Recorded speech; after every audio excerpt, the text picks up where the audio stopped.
Mesdames et messieurs, bonjour et bienvenue à cette émission d'Info 9, 57e édition du tournoi Bantam de la Sarre. On peut dire en parenthèse que le temps passe vite. Alors, pour nous en parler, je reçois un des responsables de ce grand tournoi annuel, M. Claude Bordelot. M. Claude, bonsoir. Bonjour, M. Lagasse. Toujours un plaisir de vous recevoir. Toujours un plaisir de venir vous rencontrer. Merci beaucoup.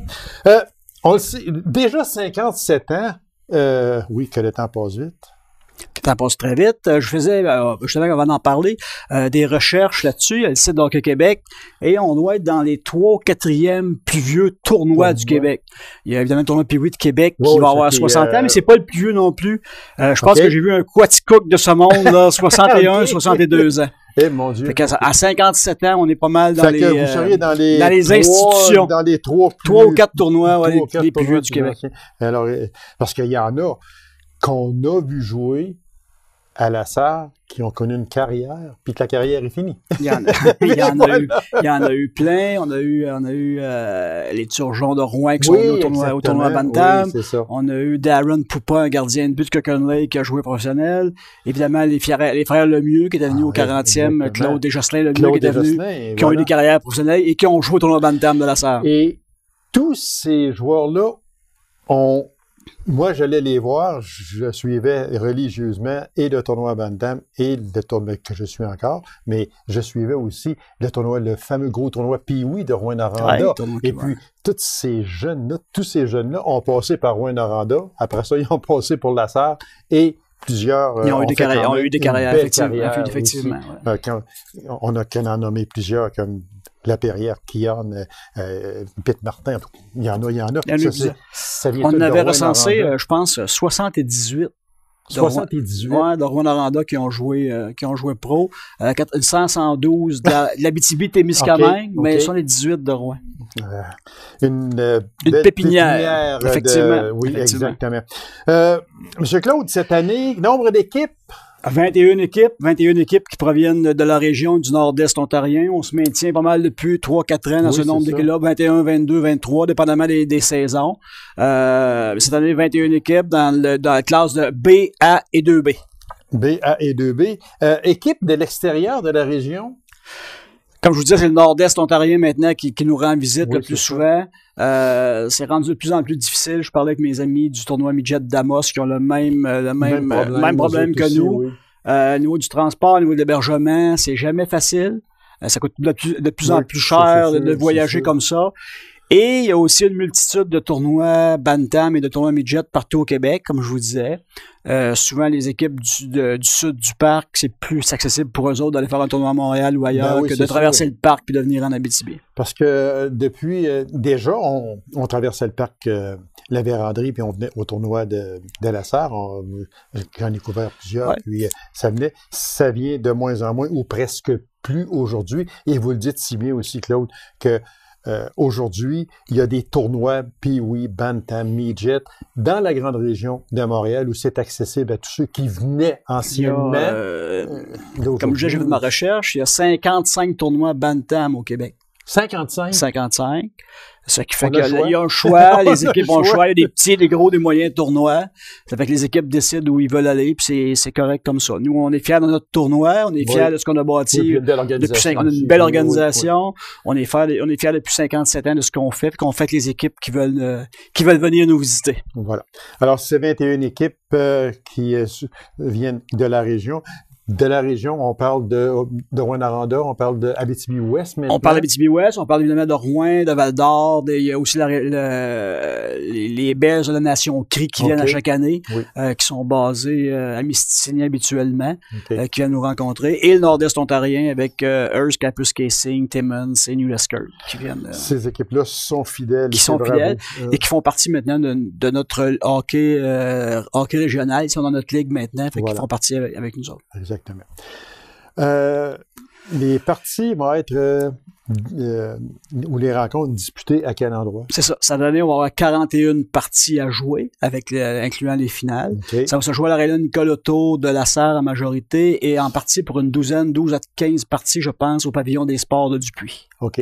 On va maintenant, depuis une couple d'années, vu qu'on a moins d'équipes, on a moins de parties à jouer, on va en alternance entre Palmarol et Dupuis. Okay. Cette année, c'est au tour de Dupuis de recevoir nos matchs. Alternance. Avant, on allait aux deux endroits. Oui, c'est ça. Parce qu'on avait 60 games à jouer, 60 parties à jouer. Okay. Et là, avec 41 parties à jouer, on y va une ou l'autre. Ah, OK. Il y a le nombre de jeux garantis à chaque équipe. C'est quoi? On garantit toujours la même chose. C'est toujours 3 parties qu'on garantit à chacune des équipes. Chacune des équipes qui viennent chez nous joue 3 parties. C'est toujours sous forme de tournoi à la ronde. Ça fait qu'ils sont dans des poules où ils jouent 3 parties avant de se classer, soit pour les quarts de finale ou les demi-finales et la finale. On parle de date du tournoi, c'est toujours autour de, je sais que c'est en février, mais on parle de... Toujours autour de la fête de Cécile Poirier, on s'en tient... Et de Gaby Lacasse aussi. Et de Gaby Lacasse, on s'en tient pour ça. C'est du 6 au 9 février cette année. OK. Ça commence le jeudi soir, on va des matchs le jeudi soir à la Serre pour finir les finales le dimanche en après-midi. La partie d'ouverture. Match d'ouverture qui est toujours... une partie importante de notre tournoi. Je dis souvent la blague que pendant que l'aréna est le plus rempli, c'est cette soirée-là. Il y a des gens qui viennent à l'aréna une fois par année. C'est pour le match d'ouverture du tournoi Bantam. Oui. C'est le vendredi soir à 20h. Les Lions de la Serre, qui est l'équipe haute de toujours de ces matchs d'ouverture-là, vont recevoir les Citadelles de Rouyn-Noranda dans un match où on attend habituellement entre 7, 8, 900 personnes, dépendamment des années, et de la température.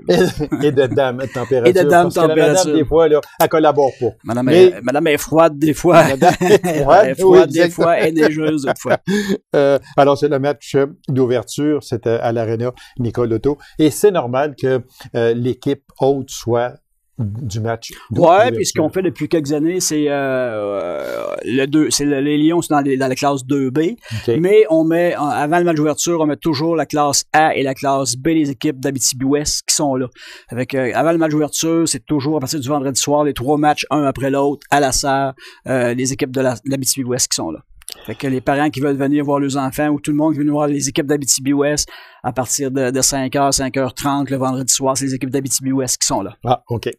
Date et heure, je pense qu'on en a parlé un peu, mais j'aimerais ça revenir sur la date et l'heure de la mise au jeu officielle. C'est le durée du match officiel. Le début du match est à 20h. OK. Ça veut dire qu'il va peut-être avoir une quinzaine de minutes de cérémonie d'ouverture avant ça. Vers 8h15, il va y avoir la mise au jeu officielle entre les deux équipes.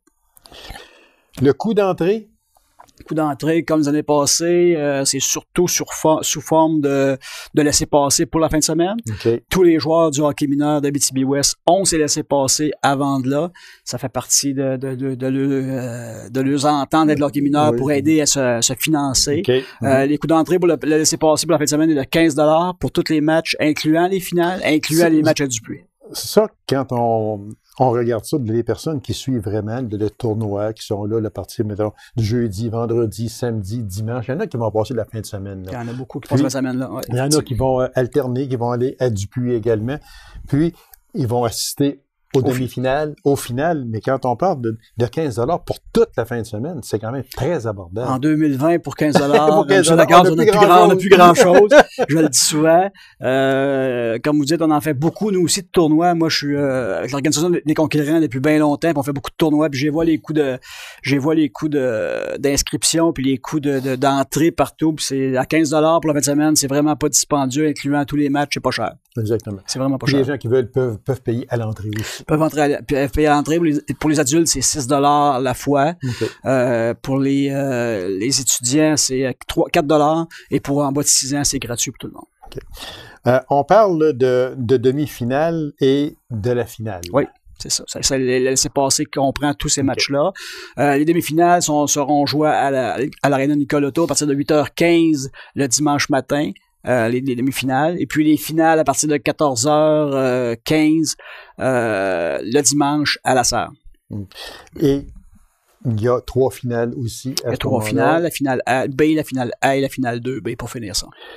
Puis, habituellement, on termine l'après-midi. Avant, je sais qu'il était un certain temps, on terminait après souper, mais là, on est rendu au dimanche soir. C'est les équipes qui viennent, comme par exemple, les équipes d'Ontario. Ouais, 16h15, ça veut dire que 18h, 18h30, tout est fini. Ça lui donne le temps pour retourner chez eux. Il n'y a plus d'hébergement. On en a parlé aussi. L'hébergement, c'est un peu folklorique, je pense qu'on peut dire. Les hébergements dans les familles. Oui, c'est ça. Dans les familles, il y a eu au fil des années de moins en moins de demandes pour ça. Et puis, les normes se sont resserrées aussi à ce niveau-là aussi. Fait qu'on a décidé que ça se faisait plus. Ça ne se faisait plus. Il va y avoir un spécial aussi, Claude, le samedi à 13h. Quel est ce spécial? On a eu une demande au tournoi, il y a une ligue collégiale. OK. Le cégep, le collège Abitibi-Témiscamingue a une équipe collégiale dans ce circuit-là, du circuit scolaire de hockey. Et puis, on a eu une demande qu'il y ait un match de cette ligue-là qui se joue durant le cadre du tournoi Bantam. Okay. On avait de la place en déplaçant une coupe de parties à Dupuis, on a eu de la place pour faire ça. Le samedi à 13h, il va y avoir un match collégial entre Saint-Hyacinthe, le collège Saint-Hyacinthe, et le collège Abitibi-Témiscamingue. Il va y avoir aussi en même temps, le cégep en profite pour faire un peu de promotion au niveau de le programme. Ils vont inviter des étudiants de la polyvalente, de la Polyno à venir voir le programme, à venir prendre l'information pour le cégep. On calcule que le hockey, le sport, le hockey, le collège, ça se marie bien. Ça se marie bien. On est content quand nos jeunes hockeyeurs poursuivent les études puis qu'ils vont là-dedans. Exactement. Je pense que c'est un beau mariage là-dedans. On a eu quand même ça fait 2 ou 3 ans maintenant que l'équipe collégiale existe. On a eu des jeunes de la Serre. J'en connais 3-4 qui ont joué dans cette équipe-là. Je pense que c'est un beau suivi pour les jeunes qui aiment le hockey. Puis c'est une belle fenêtre pour nous autres de faire connaître ce circuit-là. Puis d'inviter nos jeunes qui sont bantam, qui sont midget à poursuivre leur carrière de hockey organisée au collège. Et ça prouve qu'on peut jumeler facilement sport et études. Effectivement. Alors, on répète, Claude, le tournoi bantam, 57e édition, les 6, 7, 8 et 9 février prochains. Laissez passer 15 $. Ça se joue en majorité à l'Aréna Nicole-Auto et également à Dupuis. Exactement. Je m'en voudrais, M. Lacasse, de pas mentionner mon commanditaire majeur. Depuis une couple d'années, c'est le tournoi national Bantam Alarme La Serre. Okay. C'est un commanditaire majeur pour nous autres. C'est important au niveau du financement, au niveau des coûts. Et c'est une entente de 5 ans. Fait qu'on est fiers de dire Alarme La Serre à chaque fois qu'on parle de notre tournoi Bantam. Avec grand plaisir. Alors, M. Claude, merci beaucoup. Bon tournoi à vous. C'est moi qui vous remercie. Au plaisir de vous rencontrer. C'est toujours un grand plaisir. Alors, mesdames et messieurs, courte pause et on vous revient immédiatement après. Reste avec nous.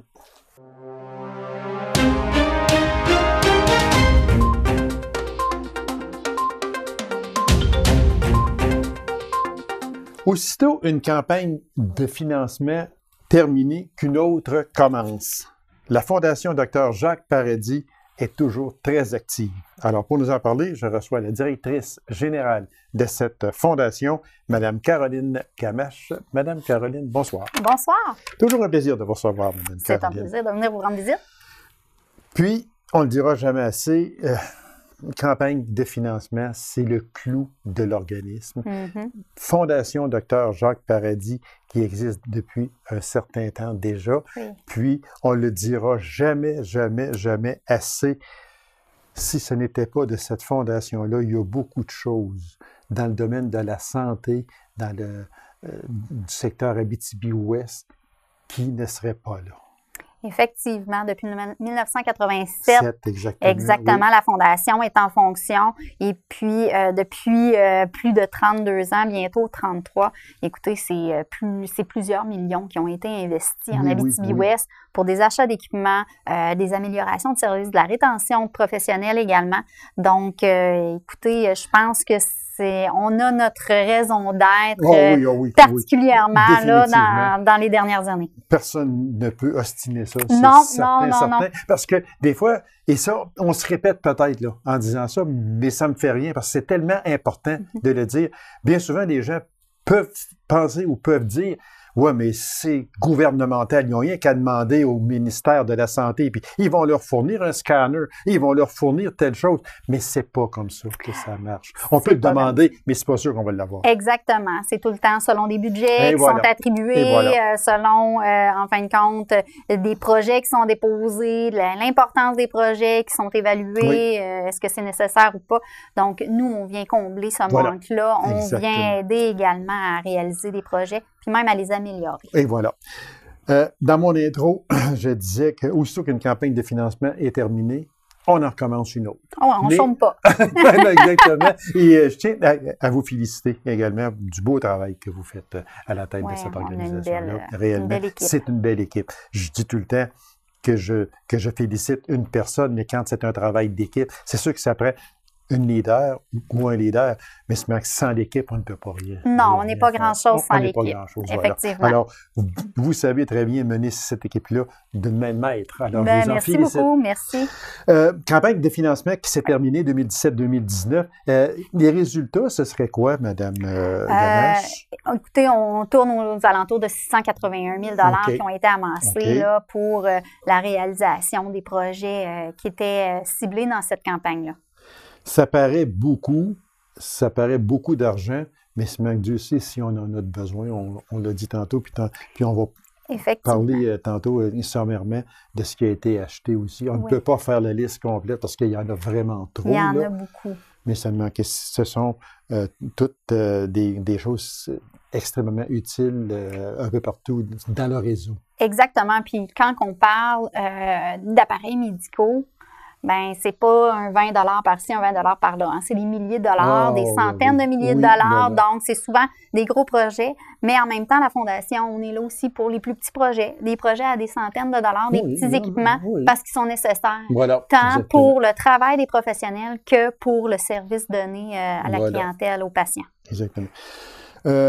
On félicite également les deux présidents d'honneur de cette campagne-là, qui étaient la docteure Sylvie Wattel et M. Éric Audette de Nicoloto. Ils ont fait un travail gigantesque. Ils ont été géniaux. Écoutez, la sensibilisation qu'ils ont fait tant auprès de la population, auprès de leurs confrères, consoeurs, des médecins, des infirmiers, infirmières, le milieu aussi des entreprises, des affaires en Abitibi-Ouest. Ils ont été sensibilisés, tous ces gens-là, et ça nous a donné un énorme coup de main.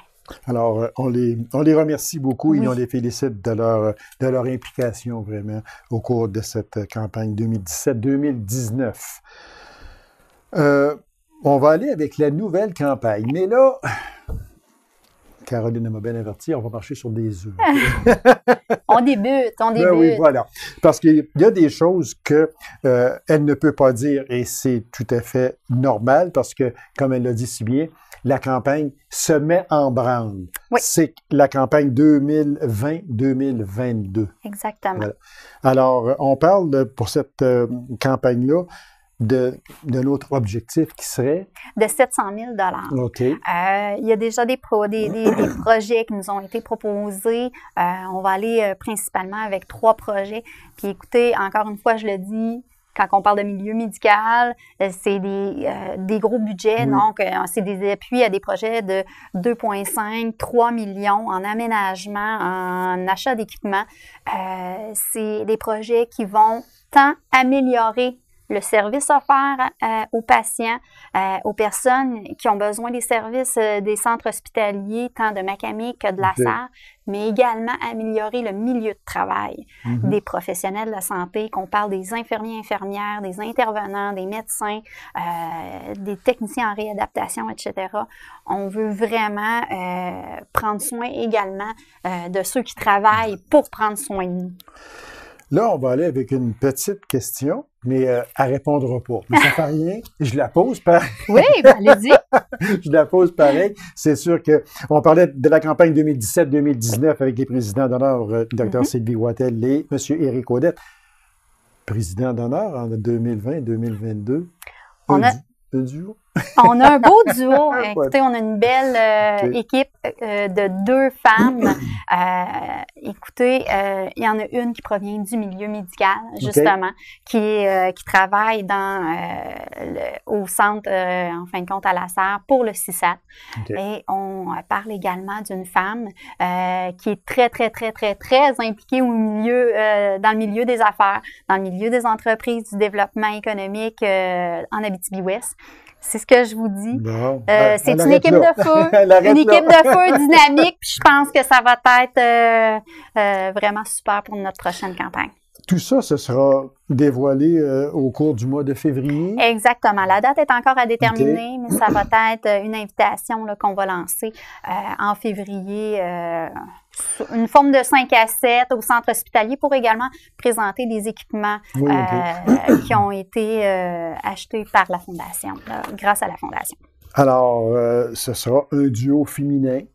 Elle ne peut pas nous en dire plus et on respecte ça aussi. On fait bien des farces, mais on respecte ça. Mais elle va venir, Caroline, elle va venir au mois de février, quand tout ça sera mis en branle définitivement pour nous présenter des objectifs. Le duo féminin comme président d'honneur, on va venir parler de tout ça et ça va nous faire plaisir de vous réinviter, Madame Caroline. Ça va me faire plaisir. On va y aller. On ne peut pas donner toute la liste des équipements parce que quand même, depuis 1987, il y en a eu beaucoup. Mais on peut y aller. Il y en a un ici qui est vraiment, là, il faut absolument en parler parce que le fameux scanner, là, il faut en parler. Mais il faisait justement partie de notre campagne 2017-2019. On était rendu à l'achat du 3e appareil pour le centre hospitalier de la Serre. Et donc, encore là, on parle d'une très grosse somme pour l'achat de cet appareillage-là. Donc, nous, on a confirmé au centre hospitalier que nous allions fournir 300 000 $ pour les aider à acheter l'appareil qui devrait, selon mes sources, rentrer en fonction en 2020.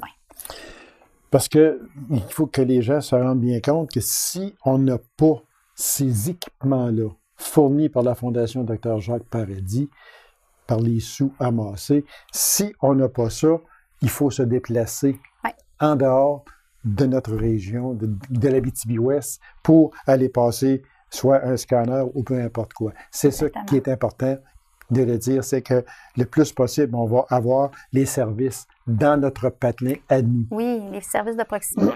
C'est également aussi pour ça que notre campagne 2017-2019, on a investi pas loin de 50 000 $ dans l'équipement des CLSC. On a 9 CLSC sur le territoire, dans les villages avoisinants de la ville centrale de la Serre. Et puis, on trouve important que les gens aient des services de proximité, que ce soit des petites prises de sang, que ce soit des changements de pansement, une prise de poids, etc. Que les gens n'aient pas à se déplacer sur une grande distance pour avoir accès à ces services-là. Exactement. Il y a le CLSC aussi, c'est près de 50 000 $. Oui, exactement. Les 9 CLSC, comme je vous disais, qu'on parle de Galichan, qu'on parle de Nord-Métal, Macamic. Écoutez, les 9 ont eu droit à des équipements du plus petit à la table d'examen. Donc, on a investi de ce côté-là. Il y a les appareils respiratoires, il y a pharmacie de l'hôpital également. Et des autres petites contributions, mais tellement importantes.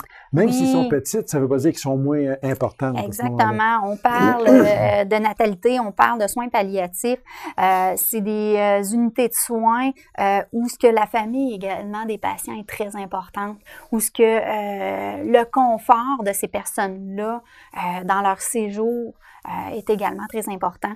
Et donc, on voulait améliorer cet aspect-là en répondant à des besoins qui nous avaient été soulignés par les professionnels de ces départements-là. Donc, c'est des petites choses là, pour les familles, pour les accompagnants des patients que nous avons. Parce que il est sûr que quand on parle d'un scanner à 300 000 $, c'est important, oui, mais ça ne veut pas dire que les petites contributions, que ce soit au point de vue natalité, soins palliatifs, très important, comme on vous l'avait si bien dit, ça veut dire que ces choses-là qui sont achetées ne sont pas de moindre importance. C'est ça qu'il faut vraiment dire. Sont autant significatives les choses qu'on achète pour les autres départements. Puis on y va également selon les besoins. Oui. C'est peut-être que là, c'est des petites contributions. Par le passé ou dans le futur, on va avoir des plus gros projets à répondre. Puis écoutez, si ça cadre dans nos objectifs de campagne, dans nos valeurs de fondation, écoutez, on répond habituellement, très souvent par l'affirmative là, à la réalisation de projets. Il y a une chose aussi qu'il faudrait souligner, c'est qu'on peut faire des dons en ligne. C'est ça, là, c'est très important. Ça. Il y a plusieurs manières de faire des dons à la Fondation, que ce soit par la poste, que ce soit en ligne sur le site de la Fondation, qui est le fondationjacquesparadis.org. Vous avez un onglet, c'est « Je donne en ligne ». C'est très sécuritaire. Les gens, ils peuvent payer soit par carte de crédit ou directement par virement bancaire. Et ça se fait de manière très, très, très sécuritaire. Les gens peuvent également faire des dons via la petite enveloppe de dons in memoriam lors d'un décès d'un proche. Donc, souvent, ces petites cartes-là, ces petites enveloppes-là sont directement au salon funéraire. Donc, nous, on va les collecter là, une fois par semaine ou selon la demande. Puis, c'est une belle manière de donner. Donc, plusieurs manières de faire des dons à la Fondation Dr Jacques Paradis. Activité de financement, il faut en parler. Oui. Maestria. Oui, Maestria. Écoutez, c'est notre prochaine activité qui s'en vient. La vente des billets elle va débuter dans les prochains jours, peut-être la semaine prochaine. Écoutez, c'est un spectacle de musique où une violoniste et son pianiste, qui est également chirurgien. Ah, oui, c'est une dame de la santé. Écoutez, oui, exactement. Et en fin de compte, c'est un récit où la dame, qui est en fin de compte musicienne, raconte la maladie. Elle a eu le cancer du sein et son chirurgien qui l'accompagne au piano, qui est originaire de la Sarre. C'est le docteur Alain Gagnon. Donc, ils viennent raconter ça sous fond musical. Ils vont rencontrer les gens également à la fin du spectacle. C'est un spectacle qui est très bien rodé. Ils le font régulièrement à Montréal et ailleurs en province.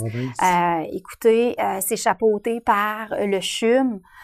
Parce que Dr Gagnon travaille là, mais c'est eux, étant donné que Dr Gagnon vient de l'Abitibi-Ouest, vient de la Sarre, il était très intéressé à venir présenter ce spectacle et au profit de la Fondation, parce qu'ils savent c'est l'importance de la Fondation. C'est un peu comme M. Michel Raté, lui, défi Bolivie 2020. Michel Raté demeure à Montréal, mais c'est un gars de chez nous. De Palmarolle, si je ne me trompe pas. Il me semble que oui. Et puis, c'est un de nos participants au défi Bolivie 2020. Là, Mme Gamache, on n'a plus le temps. Sauf que, bon, on va aller plus en profondeur dans la prochaine émission que nous allons faire début mars, là, environ, là, avec le défi Bolivie 2020. Parce que j'aimerais pas là, en parler juste quelques secondes puis laisser les gens sur leur appétit. Donc, on en parlera plus en profondeur là, lorsque vous allez venir nous parler de la campagne 2020-2022, lorsque tout ça sera en route, en chemin, comme on dit. Et puis, vous allez nous présenter votre duo féminin de président d'honneur. Peut-être m'accompagneront-elles. Sait-on jamais. Voilà, l'idée est lancée. Oui. Alors, Mme Gamache, merci. C'est toujours un grand plaisir de vous recevoir. Soyez généreux avec la Fondation Dr Jacques Paradis. Puis nous, on se revoit au mois de mars prochain pour finaliser cette entrevue-là parce que là, il nous reste d'autres choses à parler encore. Ben oui, ça va être un plaisir. Alors, je vous remercie beaucoup. Merci. Alors, mesdames et messieurs, merci d'avoir été là. On se donne rendez-vous à une prochaine émission de Info 9. Au revoir.